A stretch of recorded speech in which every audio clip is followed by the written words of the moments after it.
আদালত প্রাঙ্গণে আসাটা সবসময় আসলে আমাদের জন্য এক্সাইটিং, কিন্তু বিচার প্রার্থীদের জন্য একটা আযাবের মতো। এবং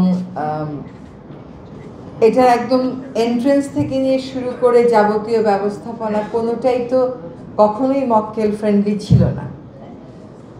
আজকে যে আয়োজনটা, এটা একটা অনেক বড় পদক্ষেপ। যদি আমরা সার্ভার ডাউনের মতন কুচক্রের মধ্যে না পড়ি, তাহলে সত্যিকার অর্থে এটা মানুষের অনেক উপকারে আসবে। আমি গতকাল রাতে 11:15টায় একজনের ফোন পেয়েছিলাম, যার এই যে একটু আগে যে নাটিকাটা দেখানো হলো ওরকম, তার স্বামী তাকে রেখে চলে গেছে, একটা বাচ্চা ভরণ পোষণ দিচ্ছে না, সে একটা বিয়েও করে ফেলেছে। টানা তৃতীয়বার অর্জন করেছে দেশের সেরা সুপার ব্র্যান্ড স্বীকৃতি বসুন্ধরা টিস্যু।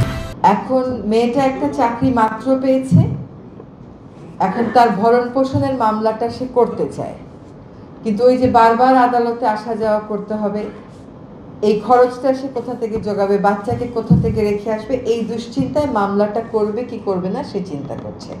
আমি ঠিক জানি না যে যেই ঢাকার যেই জোনে এটা হবে ও মেয়েটা সেই জোনে পড়েছে কিনা, কিন্তু আসলে এইগুলি সংস্কার। যদি জনগণের সেবার কথা বলে তাহলে এইগুলি সংস্কার। এবং এই যে মক্কেলকে বারবার আনানো নেওয়া, এটা নিয়ে যে উকিলদের ব্যাপারেও কিন্তু মক্কেলদের মধ্যে একটা বিরূপ মনোভাব আছে।